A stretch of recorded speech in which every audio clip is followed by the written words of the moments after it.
Sa sobrang taas ngayon ng presyo ng gasolina, umigting ang mga panawagan para alisin o bawasan hindi lamang ang excise tax sa mga produktong petrolyo, kundi pati ang value-added tax o VAT. Yan at iba pang mga panukalang tinalakay ng mga mambabatas para maibsan ang pasanin ng publiko. Sa pagtutok ni Tina Panganiban Perez. Pumasa na sa House Committee on Ways and Means ang panukalang bigyang kapangyarihan ng Pangulo na suspindihin o bawasan ang excise tax sa mga produktong petrolyo para hindi masyadong tumaas ang presyo. Hirit naman ngayon ng isang kongresista, baka pwede ring suspindihin ang 12% value-added tax sa mga produktong petrolyo. Ang mas nagpapatindi po sa damdamin ng ating mga kababayan ay sobra-sobra at patong-patong yung mga pagbubuwis sa atin. I'm calling for not only the suspension but the total repeal of 12% VAT as well as excise taxes on oil.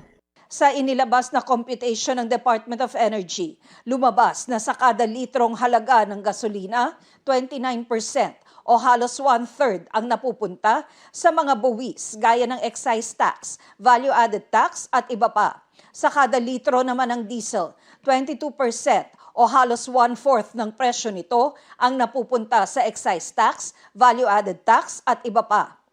Kaya hiling ng mga tsuper na humarap sa joint briefing ng Senate Committee on Energy at Ways and Means, baka maaari rin daw alisin ang VAT. Tingnan po natin, yung dalawang buwis ng sa usapin ng oil ay halos 15 pesos per liter po yung nakapatong. Kaya kung titingnan po natin, kung kami po ay nagkukonsume ng 30 liters per day, ay halos 1,000 mahigit na yung nawawalang kita sa hanay po ng mga driver. Hindi lang dapat excise tax yung tanggalin at dapat tanggalin din po yung VAT. Base sa projections ng Department of Finance, mahigit 16 billion pesos ang kikitain ng pamahalaan sa VAT kung aabot ng $80 per barrel ang Dubai crude. Aakyat ang kita sa mahigit 27 billion kung sasampa sa $90 per barrel ang Dubai crude. Pag umabot ito sa $100 per barrel, mahigit 38 billion pesos naman ang kita. Sa pulong ng House Committee on Transportation, sinabi ng Department of Finance na pwedeng gamitin ang pondo sa mga subsidy. This will be used for targeted subsidies po. Actually, it will need a legislative support. Ayon sa Department of Energy, dahil sa krisis sa Iran, 7 to 13 pesos na ang itinaas ng presyo ng gasolina, 17 pesos at 50 centavos hanggang 24 pesos at 25 centavos sa diesel at 32 pesos hanggang 38 pesos at 50 centavos sa kerosene. So, this is the biggest jump so far in history. This is not the highest price, pero this is the biggest increase at one point. The more concerning part is diesel. Kasi diesel, 65% of diesel is used by public transportation. Kaya sabi ni Caloocan City 2nd District Representative Edgar Erice, pag tumaas pa ang presyo ng mga produktong petrolyo, baka pwede itong isubsidize ng gobyerno. Kung darating na doon sa worst case scenario na talagang makakaapekto na sa ekonomiya natin, the government can also subsidize fuel cost. Pati yung food transport. Hindi tataas gano yung bilihin.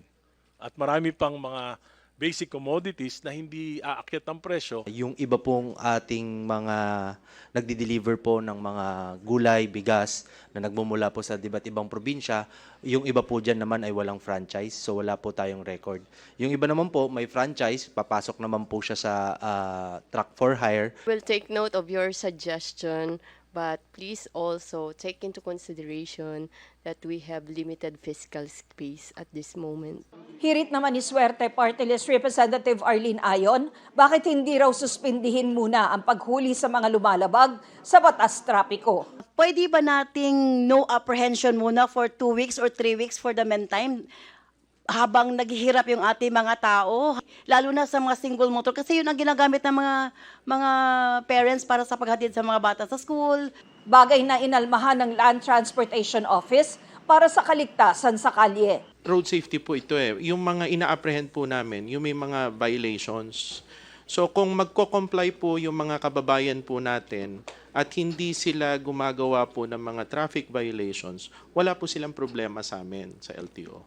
Rekomendasyon naman ng Department of Trade and Industry, suspindihin muna pati ang government share sa port at cargo logistics at maglagay rin ng moratorium sa toll fee sa cargo at delivery vehicles. We recommend the temporary suspension of government shares on port and cargo logistics handling costs imposed by the Philippine Ports Authority, Cebu Ports Authority, and the Subic Bay Metropolitan Authority. And we also recommend the temporary moratorium on toll fee for cargo and delivery vehicles transporting basic necessities and prime commodities products traversing the major expressway. On enforcement, we will not hesitate to prosecute the profiteers.